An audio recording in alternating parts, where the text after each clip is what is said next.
ইসলাম একটি শান্তির ধর্ম, কথা বলেন ঠিক কিনা? ইসলাম যেখানে আছে শান্তি, ইসলাম যেখানে নাই শান্তি। ছোট্ট একটি উদাহরণ দিয়ে আমি আমার আলোচনার মধ্যে চলে যাব। মনে করেন আপনাদের এই যে বাজার, নাম কি? পল্লী মঙ্গল বাজার।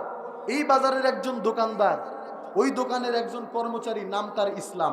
নাম কি? কথা বলেন। ওই দোকানদারের বাড়িতে একটি মেয়ে আছে, মেয়ের নাম শান্তি। মেয়ের নাম কি? এখন ইসলামের সাথে দোকানদারের কর্মচারী আর দোকানদারের মেয়ের সাথে একটু ইটিস পিটিস আছে, কথা বলেন ঠিক কিনা? যেটা এখনকার সময় হয়, কথা বলেন ঠিক কিনা? দোকানদার এটা জানার পরে তিনি দোকান থেকে তার কর্মচারী ইসলামকে বের করে দিল। ইসলাম, বেটা মাথা বড় গরম, 16টা বছর আমি তোমার দোকানে কর্মচারীগিরি করেছি, আর আজকে তোমার মেয়ের জন্য তুমি আমাকে দোকান থেকে বের করে দিয়েছো, সুতরাং তোমার যেই মেয়ের জন্য তুমি আমাকে দোকান ছাড়া করেছো, আমিও কথা দিচ্ছি তোমার মেয়েকে আমি ঘর ছাড়া করব। ইসলাম চলে গেল মোরলগঞ্জ খেয়ার নদীর পাড়ে। নদী পার হওয়ার আগে টেলিফোন করলো, শান্তি তুমি কোথায়? আমি তো বাড়িতে। তোমার বাবা আমাকে দোকান থেকে বের করে দিয়েছে, তুমি যদি আমাকে ভালোবাসো এখনই গাট্টি বস্তা গোল করে চলে আসো, আমি মোরলগঞ্জ ফেরিঘাটে দাঁড়ানো আছি, তুমি আসলেই ঢাকার গাড়িতে উঠবো। শান্তি কি আর বসে থাকবে? কথা বলেন, থাকবে? শান্তি চলে গেল। দোকানদার সারাদিন দোকানদারি করে দুপুরবেলায় বাড়িতে ভাত খাইতে এসে দেখে শান্তি নাই। শান্তি কোথায়? শান্তি কোথায়? শান্তি কোথায়? গোটা শরণখোলা উপজেলা খুঁজে পাগল পারা হয়ে গেল, বাগেরহাট জেলা খুঁজলো, শান্তিকে কোথাও পায় না। এলাকাবাসী এবার জিজ্ঞেস করছে, দোকানদার, শান্তিকে খোঁজার আগে তোমার কাছে একটি প্রশ্ন, তুমি বলো তোমার দোকানের কর্মচারী ইসলাম কোথায়? দোকানদার বলে, ভাই আমি তো আমার দোকানের কর্মচারী ইসলামকে দোকান থেকে বের করে দিয়েছি। এবার এলাকাবাসী বলতেছে, আরে দোকানদার তুমি বড্ড বড় বোকা, তোমার ইমানের খাতায় লাগছে বোকা। তুমি কি জানো না যেই ঘরে ইসলাম থাকে না ওই ঘরে শান্তি? কথা বলেন, যেই ঘরে ইসলাম থাকে না ওই ঘরে শান্তি থাকে না। ঠিক তেমনি ভাবে আজকে আমরা পরিবার থেকে ইসলামকে উঠিয়ে দিয়েছি, যার কারণে পরিবারে শান্তি নাই, কথা বলেন ঠিক কিনা? আজকে সমাজ থেকে ইসলামকে উঠিয়ে দিয়েছি, যার কারণে সমাজে শান্তি নাই, কথা বলেন ঠিক কিনা? আজকে আমরা বাংলার সংসদ থেকে ইসলামী আইন উঠিয়ে দিয়েছি, যার কারণে বাংলার সংসদে আর শান্তি খুঁজে পাওয়া যায় না, কথা বলেন ঠিক কিনা? এক বাড়িতে লাগছে আগুন, তো সেই বাড়িওয়ালা ডাক দিয়ে বলতেছে, ভাই কে কোথায় আছেন? আমার বাড়ি আগুনে পুড়ে যাবে, আপনারা সবাই ঘরে বসে রবেন, এটা কি আল্লাহ সবে? কে কোথায় আছেন? যার যা কিছু আছে তাই নিয়ে ঝাঁপিয়ে পড়েন। মনে রাখবেন, এবারের সংগ্রাম আমার বাড়ির আগুন নিবানোর সংগ্রাম। এই কথা শুনে এক বুড়ি মাথায় নিয়ে খড়ি হেঁটে যাচ্ছেন। শুকনা খড়ি চেনেন আপনারা? চুলা ধরায় যে খড়ি দিয়া, শুকনা খড়ি মাথায় নিয়ে সারাদিন কাঠকুটা কুড়াইয়া মাথায় নিয়ে চলে যাচ্ছে। যখনই শুনছে যে তার প্রতিবেশীর বাড়িতে আগুন লাগছে, আর দেরি করলো না, সঙ্গে সঙ্গে তার শুকনা খড়ি ওই আগুনের উপরে মেরে দিল। আগুন কিছুটা নিয়ন্ত্রণে আসলো, আসে নাই? এলাকার নতুন শ্বশুর নতুন জামাইয়ের জন্য ল্যাপ তোষক আর কম্বল বানায় নিয়া মাথায় করে বাড়ি ফিরে যায়, নতুন জামাইকে হাদিয়া দিবে। যখনই শুনলো যে এবারে সংগ্রাম আগুন নিবানোর সংগ্রাম, বুড়ি দিছে খড়ি, জামাইকে ভবিষ্যতে ল্যাপ তোষক দিতে পারবো, আমার প্রতিবেশীর আগুন আগে নিভাতে হবে। সুন্দর করে মাথা থেকে বিসমিল্লাহ বলে ল্যাপ আর তোষক আগুনের উপরে ফেলে দিল। আগুন মোটামুটি অর্ধেকটা নিভে গেল, তাও নেবে নাই। এখন আপনাদের পল্লী মঙ্গল বাজারের একজন ব্যবসায়িক তেলের দোকানদার বাগেরহাট থেকে, সদর থেকে 1 টন কেরোসিন কিনে নিয়ে তিনি ফিরছিলেন। হঠাৎ করে পল্লী মঙ্গল বাজারে দাঁড়ায় শুনে যে আগুন ধরেছে প্রতিবেশীর বাড়িতে। বুড়ি দিল খড়ি, নতুন শ্বশুর দিল ল্যাপ তোষক। ব্যবসা জীবনে বহুত করেছি, ব্যবসা পরে করা যাবে, এবারের সংগ্রাম প্রতিবেশীর বাড়ির আগুন নিবানোর সংগ্রাম, এই তেল দিয়া পরে ব্যবসা করব, আগে প্রতিবেশীর বাড়ির আগুন নিবাবো বলে মাথার 1 ব্যারেল কেরোসিন ঢেলে দিল আগুনের উপরে। আগুন পুরোপুরি নিভে গেল, তাও নেবে নাই, তাও নেবে নাই। মনে রাখবেন, শুকনা খড়ি, ল্যাপ তোষক আর কেরোসিন যেমন আগুনকে নিভাতে পারে না, বরঞ্চ আগুনের লেলিহান শিখাকে আরো দাউ দাউ করে জ্বালিয়ে আশপাশ গোটা গ্রামকে জ্বালিয়ে তছনছ করে দেয়। ঠিক তেমনি ভাবে এদেশের মানুষের শান্তি খুঁজে আনার জন্য কালমার্স লেনিনের মাউসির আইন দিয়ে সমাজ চালালে এই সমাজের আগুন নিভবে না, কথা বলেন ঠিক কিনা? এ সমাজের অশান্তির আগুন যদি নিভাতে হয়, তাহলে আল্লাহর কোরআন নামক পানি আর রসুলের সুন্নাহ নামক বালিমাটি ছাড়া আগুন নিভানো সম্ভব নয়, কথা বলেন ঠিক কিনা? সেই কোরআন, সেই নবীর সুন্নাহ এদেশের আইনে পৌঁছে দিতে আপনারা কি রাজি আছেন? কে কে রাজি আছেন? 2 হাত তুলে আল্লাহকে দেখা। আল্লাহ কবুল করুন, আল্লাহ কবুল করুন, আমিন। সম্মানিত হাজিরিন, তো সে আল্লাহ রাব্বুল আলামিনের কোরআন থেকে আমরা আলোচনা করব ইনশা। ভূমিকায় দীর্ঘায়িত করব না, যেহেতু সময় অল্প। আমার পরে নন্দিত ওয়াইজরা আলোচনা করবেন। আমি খুব মুখতাসার কিছু আপনাদের সামনে কথা বলার চেষ্টা করব। আমি আপনাদের সামনে কোরআনুল কারীমের অত্যন্ত পরিচিত একটি সূরা, সূরা আত-তাওবা থেকে কিছু কথা বলার ইরাদা পোষণ করেছি। আল্লাহ তাআলা আমাকে তৌফিক দান করুন, আপনাদেরকে বোঝার তৌফিক দান করুন, বলি আমিন। সূরা, কথা বলেন, সূরাতুত তাওবা 111 নম্বর আয়াত। চলুন আমরা আলোচনার মধ্যে চলে যাই। পড়ুন আমার সঙ্গে, আউযু বিল্লাহি মিনাশ শাইতানির রাজিম, বিসমিল্লাহির রাহমানির রাহিম। ইন্নাল্লাহা আশতারা মিনাল মুমিনিনা আনফুসাহুম ওয়া আমওয়ালাহুম বিআন্না লাহুমুল জান্নাহ ইউকাতিলুনা ফি সাবিলিল্লাহ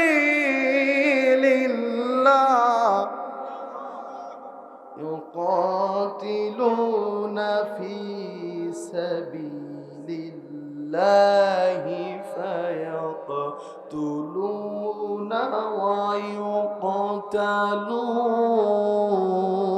ويقتلون صدقت يا ربنا। আল্লাহ রাব্বুল আলামিন ইরশাদ করেন, ইন্নাল্লাহা আশতারা, নিশ্চয় আমি আল্লাহ, মিনাল মুমিনিনা, মুমিনদের কাছ থেকে ক্রয় করে নিয়েছি। কি করে নিয়েছেন? মুমিনদের কাছ থেকে আমি আল্লাহ ক্রয় করে নিয়েছি। আনফুসাহুম, তাদের জান, ওয়া আমওয়ালাহুম, তাদের সম্পদ, বিআন্না লাহুমুল জান্নাহ, আমি আল্লাহ আমার জান্নাতের বিনিময়ে, বলি না সুবহানাল্লাহ।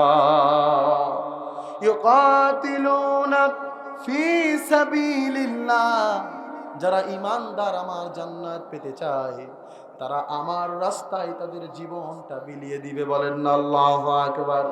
ফি সাবিলিল্লাহি ফায়াকতুলুনা ওয়া ইউকতালুন, আমার রাস্তায়, আমার সমাজের মধ্যে আমার দিন কায়েম করার জন্য, ফি সাবিলিল্লাহি ফায়াকতুলুনা ওয়া ইউকতালুন, যদি প্রয়োজন হয় নিজের জীবন দিয়ে দিবে, নিজের জীবনটা শহীদ করে দিবে।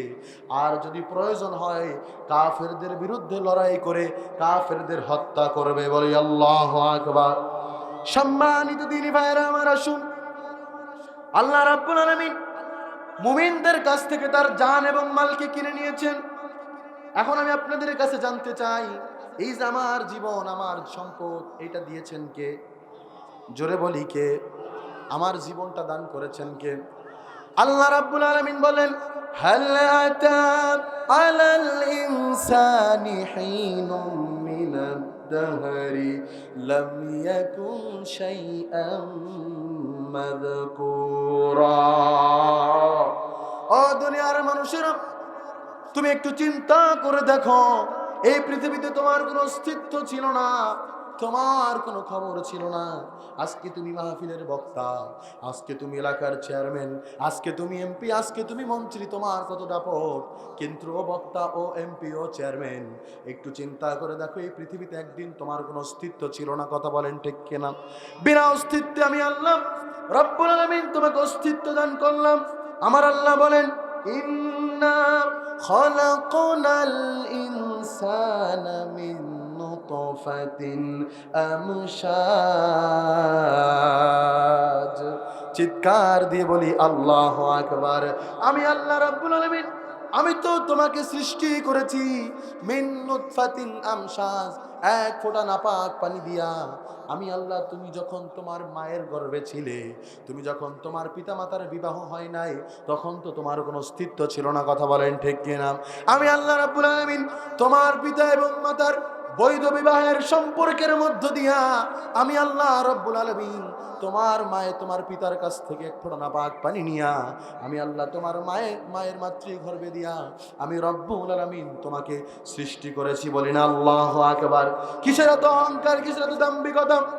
ও দুনিয়ার ভাইরা একটু লক্ষ্য করেন, আপনি আর আমি তো আমার কোনো অস্তিত্ব ছিল না পৃথিবীতে, আমার কোনো এরকম বড়ই তো দূরের কথা, ক্ষমতা তো দূরের কথা, আমি গাজী মাহমুদ হাসান আমার কোনো অস্তিত্ব এই পৃথিবীতে ছিল না। কথা বলেন ঠিক কিনা? এই পৃথিবীতে অস্তিত্ব যিনি দিয়েছেন তিনি কে? জোরে বলি তিনি কে?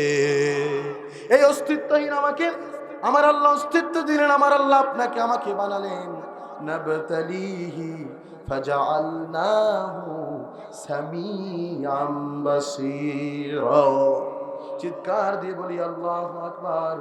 আমি আল্লাহ রাব্বুল আলামিন তোমাদেরকে পরীক্ষা করার জন্য তোমাদেরকে বানিয়েছি। বলেন আল্লাহু আকবার। তাহলে জীবন দিল কে? জোরে বলি কে? এই আল্লাহর দেওয়া জীবন আর আল্লাহর দেওয়া সম্পদ। আল্লাহ বললেন আমি তোমাদের কাছ থেকে কিনে নিয়েছি। তার মানে দুনিয়ায় ক্ষণিকের জন্য আল্লাহ আপনার আমার কাছে জীবন আর সম্পদটা আমানত রেখেছেন। কথা বলেন ঠিক কিনা? এই আল্লাহর দেওয়া আমানত দুনিয়ার জীবনে বসে তুমি আল্লাহর রাস্তায় ব্যয় করবে। আল্লাহর দেওয়া জীবনটা, আল্লাহর দেওয়া শরীর, আল্লাহর দেওয়া হাত, আল্লাহর দেওয়া পা, আল্লাহর দেওয়া তোমার সময়টা তুমি আল্লাহর রাস্তায় ব্যয় করবে। বলি না আল্লাহু আকবার। আল্লাহ যেই কাজে খুশি হয়, যেই কাজ করলে পরে আমার আল্লাহ সন্তুষ্ট হয়ে যায়, তুমি আল্লাহর দেওয়া জীবনটা সেই কাজ দিয়ে তুমি ব্যয় করবে, তাহলে আমার আল্লাহ খুশি হয়ে যাবেন। কিন্তু আজকে আফসোস লাগে, আল্লাহর দেওয়া জীবন, আল্লাহর দেওয়া রিজিক খায়া আল্লাহ বিরোধী আইনের পক্ষে চলি এমনও মানুষ সমাজে আছে না নাই? আল্লাহর পথে ব্যয় করে না, বরঞ্চ ফি সাবিলিত তাগুত, তাগুতের রাস্তায় ব্যয় করে আছে না নাই?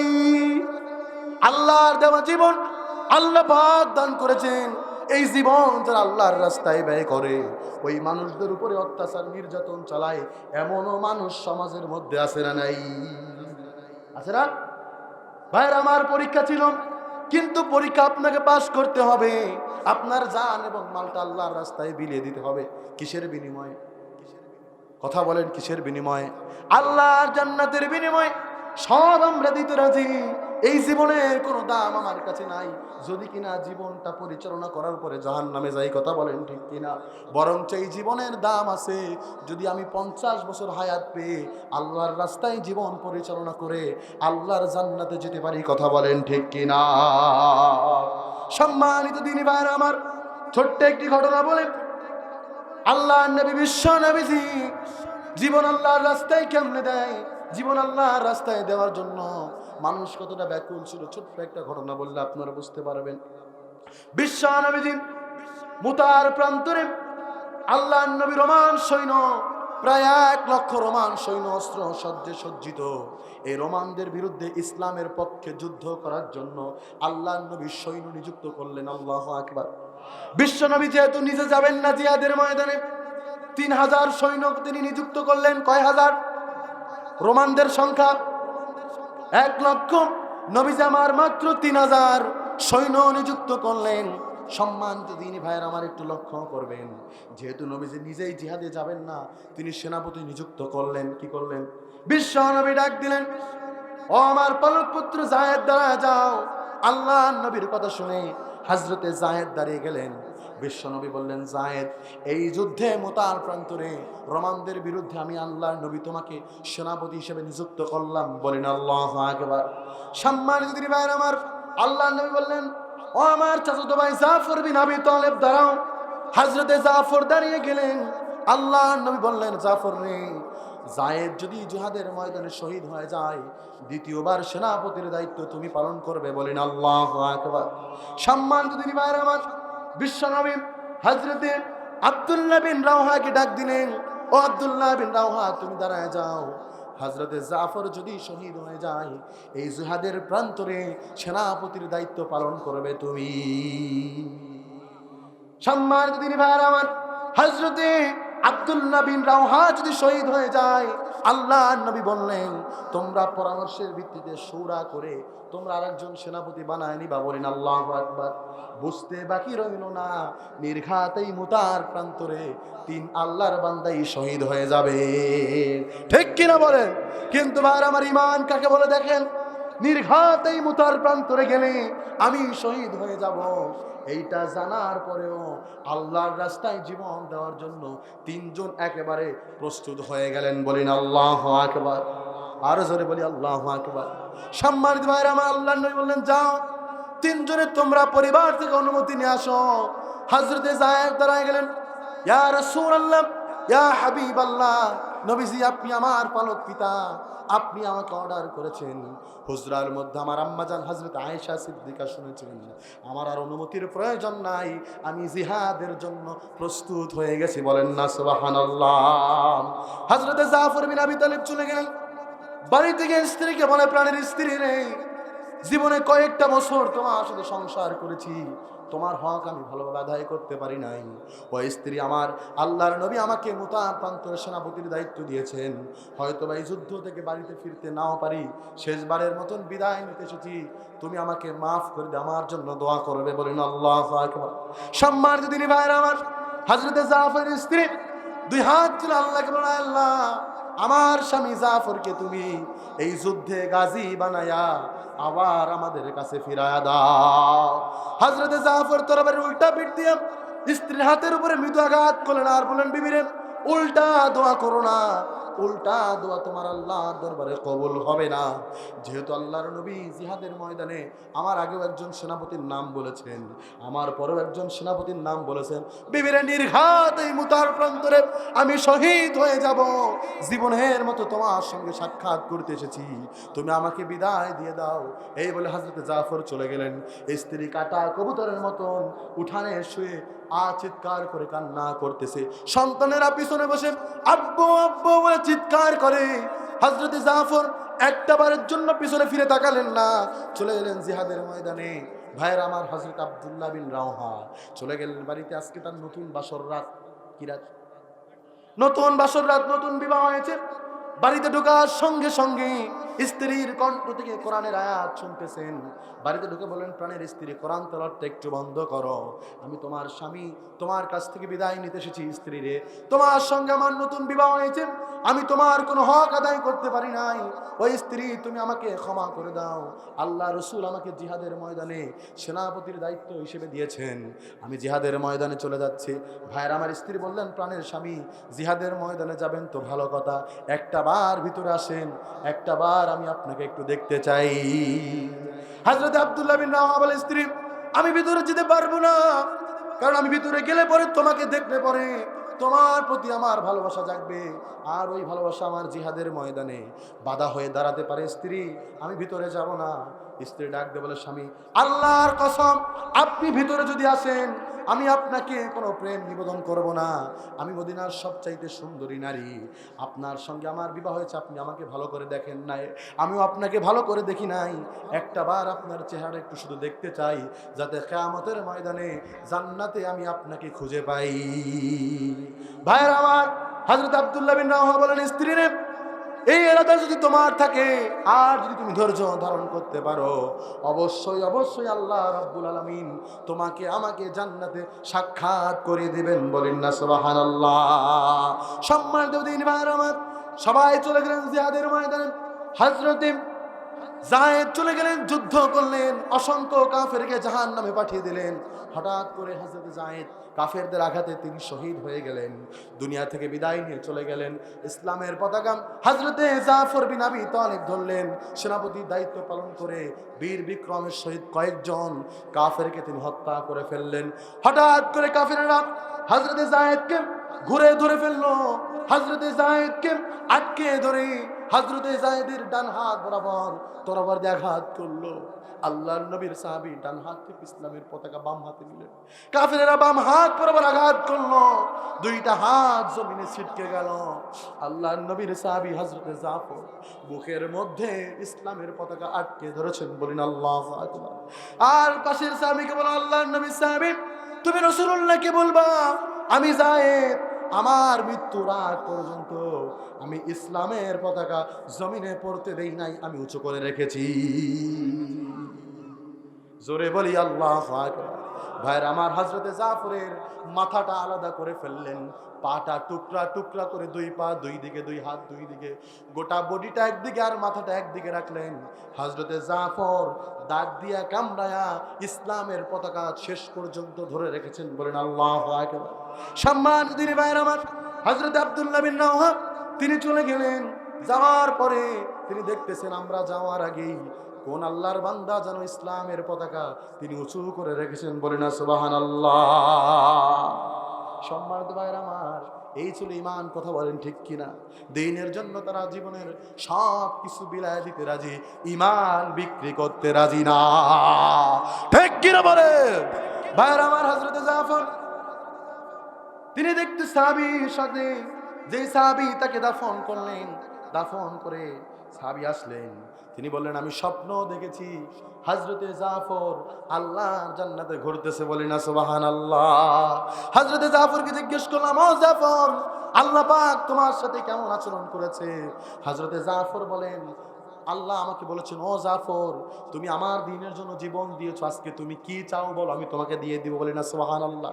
হযরতে জাফর বললেন, আল্লাহকে, আল্লাহ কিচ্ছু চাই না, শুধু একটা জিনিস চাই, যদি সুযোগ থাকে আর একটা বার আমাকে দুনিয়ায় পাঠায়া দেন, আমি আর একবার আপনার দ্বীনের জন্য যুদ্ধ করে আর একটা বার আমার জীবনটা বিলায় দিতে চাই।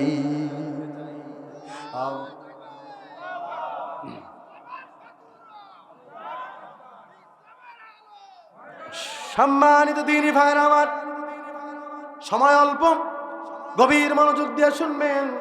আল্লাহ নবীর সাহাবীরা দ্বীনের জন্য, ইসলামের জন্য জীবনটা বিলায় দিতে প্রস্তুত, কিন্তু তারা ঈমান বিক্রি করতে রাজি না। কথা বলেন ঠিক কিনা?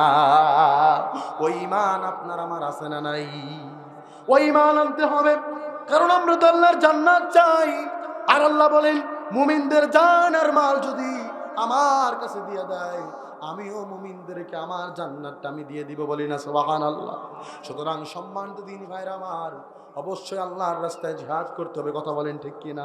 আল্লাহর রাস্তায় যখন যেই জায়গায় প্রয়োজন সব কিছু বিলায় দিতে হবে। কথা বলেন ঠিক কিনা? আমার যুবক ভাইরা, অত্যন্ত পরিশ্রম করে তোমরা এই মাহফিল আয়োজন করেছো। আমি আমার যুবক ভাইদেরকে বলতে চাই, ও যুবক ভাইরা, আল্লাহর রাস্তা আল্লাহর জান দিতে হবে। আল্লাহ তোমাকে সুন্দর একটি জীবন দিয়েছেন, এই জীবনটা আল্লাহর রাস্তায় বিলিয়ে দিতে হবে। কথা বলেন ঠিক কিনা?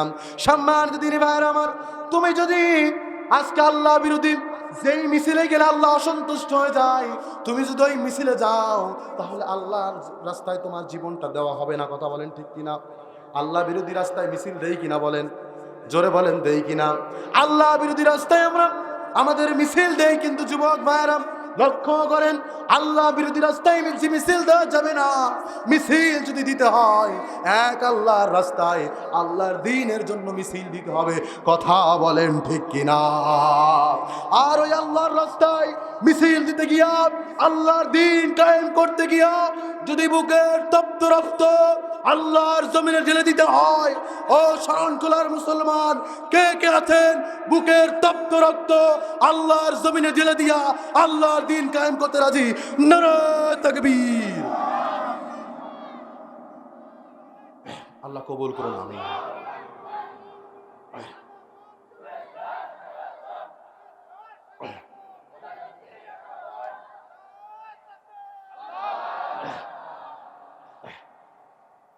আপনারা তো তাকবীর দিচ্ছেন না, ঘুমায় গেছেন নাকি? নারে তাকবীর, নারে তাকবীর। সম্মানিত হাজিরিন, আজকের মাহফিলের প্রধান অতিথি শহীদি কাফেলা প্রাণপ্রিয় সংগঠন বাংলাদেশ জামাত ইসলামীর সম্মানিত উপজেলা আমির, তিনি এসেছেন। বলি আলহামদুলিল্লাহ। আরো জোরে বলি আলহামদুলিল্লাহ। আল্লাহর কাছে শুকরিয়া যে আল্লাহ তাআলা আমাদেরকে দীর্ঘ 16 বছর পরে হলো এই শহীদি কাফেলার নাম আল্লাহ উপরে উচ্চারণ করার তৌফিক দিয়েছেন। বলি আলহামদুলিল্লাহ। আরো জোরে বলি আলহামদুলিল্লাহ। এটা কে পারেন? কে পারেন? ওয়ামাকারু ওয়ামাকারাল্লাহ আল্লাহু খায়রুল মাকিরিন। তোমরা চেয়েছিলে এদেশে জামাত ইসলামী থাকতে পারবে না, তোমরা চেয়েছিলে এদেশে ইসলামী আন্দোলন থাকবে না, যেইখানে জামাত পাও সেইখানে ধরো। কথা বলেন ঠিক কিনা? ধরেছে কিনা? তোমরা ইসলামী আন্দোলনকে আল্লাহর জমিন থেকে মিটায় দিতে চেয়েছিলা। তোমরা 1 তারিখ ইসলামী আন্দোলন নিষিদ্ধ করেছো, কিন্তু আমার আল্লাহ বলেন ওয়ামাকারু ওয়ামাকারাল্লাহ, ওস্তাদের খেলা। কথা বলেন, তোমরা যে ইসলামী আন্দোলনকে আল্লাহর জমিন থেকে বিদায় দিতে চেয়েছো, আমার আল্লাহ 5 দিনের ব্যবধানে তোমাদেরকে এই জমিন ছাড়া করেছে। ঠিক কিনা বলেন? সম্মানিত দিনী ভাইয়ের আমার, এজন্য আগুন নিয়ে খেলা যাবে না। কথা বলেন ঠিক কিনা? কোরআনের পাখি শহীদ আল্লামা দেলোয়ার হোসেন সাঈদী, এই কোরআনের পাখি কোরআনের জন্য 50টা বছর তাফসীর করেছেন। কথা বলেন ঠিক কিনা? সম্মানিত দিনী ভাইয়ের আমার, এই কোরআনের পাখি 50টা বছর এদেশের আনাচে কানাচে তাফসীর করে করে এদেশের পথ ভোলা মানুষদেরকে সঠিক পথের দিশা দিয়েছেন। কথা বলেন ঠিক কিনা? সেই কোরআনের পাখি বিনা অপরাধে 1 দিন 2 দিন নয়, 13টা বছর তাকে কারাগারে থাকতে হয়েছে। কথা বলেন ঠিক কিনা? শুধু এতেই তারা ক্ষান্ত হয়নি, বিনা অপরাধে একজন নিরপরাধ মজলুম আলেমকে ইনজেকশন পুশ করে হত্যা করেছে এই বাংলার লেডি ফেরাউন। কথা বলেন ঠিক কিনা? এটা হলো বাংলার লেডি ফেরাউন। কথা বলেন ঠিক কিনা? পুরুষ ফেরাউন, জেন্টস ফেরাউন যেভাবে চেয়েছিল মূসাকে ধ্বংস করতে, মূসাকে হত্যা করতে, ঠিক কিনা বলেন? ঠিক তেমনি এই বাংলার লেডি ফেরাউন চেয়েছে সাঈদীকে মারলে মনে হয় কোরআন বন্ধ হয়ে যাবে, কিন্তু না, এটা ইসলাম, এটা আল্লাহর কোরআন, এটা আল্লাহর নূর। ইউরিদুনা লিইউতফিউ নূরাল্লাহি বিআফওয়াহিহিম আল্লাহু মুতিম্মু নূরিহি। আল্লাহ বলেন আমার নূরকে যদি ফু দিয়া কেউ নিভাতে চায়, আমি আল্লাহ সেটা নিভতে দিব না। বলেন আল্লাহু আকবার। যারাই নিভাতে আসবে তাদেরকেই নিভায় দিব। বলি আল্লাহু আকবার। ভাইরা আমার, এই মাজলুম আলেমকে শুধু কারাগারে রেখে ক্ষান্ত হয় নাই। এই কোরআনের পাখি তার জীবনের শেষ ইচ্ছা ছিল খুলনার দারুল কোরআন সিদ্দিকিয়া, তার নিজের হাতে গড়া প্রতিষ্ঠান। আমি সেই প্রতিষ্ঠানের একজন নগণ্য ছাত্র ছিলাম। সম্মানিত ভাইরা আমার, সারাক্ষণ অজুখানায় বসে ওই কবরস্থানের জায়গাটার দিকে তাকিয়ে থাকতাম। আয় আল্লাহ, আল্লামা সাঈদী এখানে ঘুমাবে আর তার পাশ দিয়ে আমরা হেঁটে বেড়াবো। কিন্তু সেই কোরআনের পাখি বিনা অপরাধ, কিন্তু তার শেষ ইচ্ছাটা তার নিজের জায়গা, যে এলাকার নাম ছিল মুচিপাড়া। কথা বলেন ঠিক কিনা? কিন্তু কোরআনের পাখির পদচারণায় মুচিপাড়ার নাম পাল্টে গিয়া সিদ্দিকিয়া মহল্লা হয়েছে। আল্লাহু আকবার। যেই ব্যক্তির পদচারণায় মুচিপাড়া থেকে সিদ্দিকিয়া মহল্লা হয়, বাংলায় কিছু জালেমরা সেই সিদ্দিকিয়ায় তাকে দাফন করতে দেয় নাই, বরং বিরুদ্ধে মিছিল করেছে। কথা বলেন ঠিক কিনা? আজকে 5 তারিখের পরে কোথায় সেই মিছিলের লোকেরা? কোথায় তোমরা? তোমাদের অস্তিত্ব আল্লাহ জমিন থেকে বিলীন করে দিয়েছে। আল্লাহু আকবার। আর জোরে বলি আল্লাহু আকবার। এজন্য বলেছি আগুন নিয়ে কেউ খেলা করতে আসবেন না। আল্লামা সাঈদীর ভবিষ্যৎবাণী, কেউ আগুন নিয়ে খেলা করতে আসবেন না। 12 কোটি মানুষ একটা নারা দিবে, মামু বাড়ি দিল্লি গিয়া পড়বেন। কথা বলেন ঠিক কিনা? সেই আল্লামা সাঈদীর ভবিষ্যৎবাণী পৃথিবীর কোন রাষ্ট্রে জায়গা হয় নাই, পিছনের দরজা দিয়া মামু বাড়ি দিল্লি গিয়াই পড়েছে। কথা বলেন ঠিক কিনা? এজন্য প্রিয় হাজিরিন, আমি আপনাদের কাছে আমার উদারতা আহ্বান, ইসলামের উপরে আমরা থাকতে চাই, দ্বীনের উপরে থাকতে চাই। জান মাল কার রাস্তায় দিতে চাই? জোরে বলেন, কার রাস্তায় দিতে চাই? সেই রাস্তায় দিতে কি আপনারা রাজি আছেন? কে কে রাজি আছেন? 2 হাত তুলে নারায়ে তাকবীর।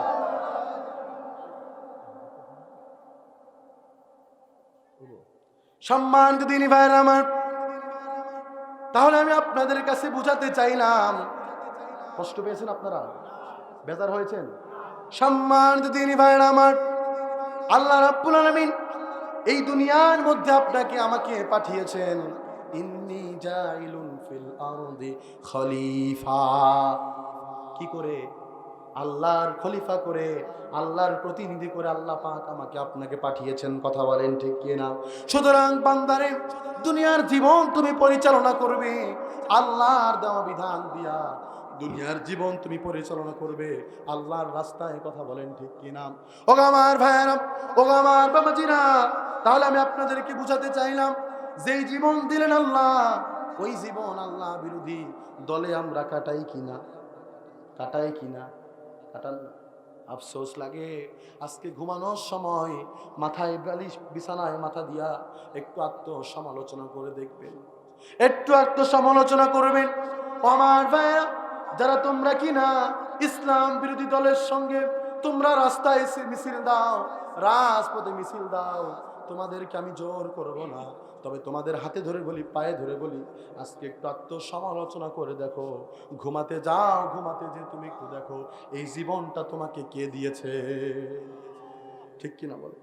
ঘুমাতে যাও, তুমি আজকে বড় লিডার, তোমার আজকে বড় দাপট, এই সমাজে তোমার বিশাল দাম, তোমার বিশাল ক্ষমতা, কিন্তু তুমি একটু চিন্তা করে দেখো, আল্লাহর কোরআন বলে হাল আতা আলাল ইনসানি হিনুম মিনাদ দাহরি লাম ইয়াকুন শাইআম মাযকুরা।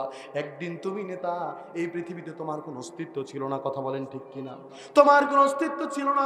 আবার যখন তুমি মৃত্যুবরণ করবেন, আল্লাহ বলেন মিনহা খলাকনাকুম ওয়া ফিহা নুঈদুকুম ওয়া মিনহা নুখরিজুকুম তারাতান উখরা। চিৎকার দিয়ে বলি আল্লাহু আকবার। তোমাকে যখন কবরে রাখা হবে, এই দোয়া পড়া হবে, ঠিক কিনা বলেন? পড়েন না আপনারা? কবরে যখন তোমাকে রাখা হবে তখন বলবে মিনহা খলাকনাকুম, এই মাটি দিয়া বান্দা আমি তোকে বানাইছি, আজকে সেই মাটিতে আবার আমি তোকে শোয়া দিচ্ছি। তুই তো মাটির মানুষ, তুই তো একজন সামান্য মাটির মানুষ, দুনিয়ায় আমি তোকে সামান্য কিছুদিন দিয়েছিলাম, তোকে আমি পরীক্ষা করার জন্য। কিসের জন্য? জোরে বলেন কিসের জন্য? পরীক্ষা করার জন্য। বান্দা, তুই যদি দুনিয়ায় আমি আল্লাহর দিন কায়েমের আন্দোলন করতি, তুই যদি আমি আল্লাহর দ্বীনের পথে চলতি, আজকে তোকে কবরে রেখে যখন তোর কাছ থেকে সবাই চলে যেত, আমি আল্লাহ তোর কবরটা জান্নাতের টুকরায় পরিণত করে দিতাম। ঠিক না? সম্মান দিন ভাইরা, আমার শুধু তাই নয়, ওই কবরের মধ্যে যখন আপনাকে আমাকে রাখা হবে, মাটি দিয়া আমার আত্মীয় স্বজন, আপনার আত্মীয় স্বজন, প্রতিবেশীরা একটা দোয়া বলবে, বিসমিল্লাহি ওয়ালা, কথা বলেন, পারেন না আপনারা? বিসমিল্লাহি। আহারে চিন্তা করে দেখো, ও শরণ কলার যুবক ভাইরা, ও আমার বাবাজিরা, পর্দার আড়ালে যে মায়েরা বসে আছো, একটু চিন্তা করে লক্ষ্য করে দেখো, গভীর মনোযোগ দিয়ে শোনো। তুমি যখন কবরে চলে যাবা, তোমাকে কবরস্থ করা হবে, বলা হবে বিসমিল্লাহি ওয়া আলা মিল্লাতি রাসূলিল্লাহ। তোমাকে রাসূলের দলের সাব্যস্ত করে তোমাকে মাটিতে রাখা হবে। এখন তুমি চিন্তা করো, তুমি দুনিয়ায় তুমি সারাদিন আজকে দৌড়াইলা, রসুলের দলে দৌড়াইলা না রসুল বিরোধী দলে দৌড়াইলা? ঠিক কিনা বলেন? রসুলের দলে দৌড়ায় যদি জীবনটা বিলা দিতে পারো, জীবনটা ধন্য হয়ে যাবে, কথা বলেন ঠিক কিনা? আমাকে শহীদ করে সেই মিছিলে শামিল করে নিও, আমাকে শহীদ করে সেই মিছিলে শামিল করে নিও, যে মিছিলের নেতা আমির হামজা, খুবাইব খাব্বাব আল্লাহর কাছে ছিল অতি প্রিয়, শামিল করে নিও, আমাকে শহীদ করে সেই মিছিলে শামিল করে নিও।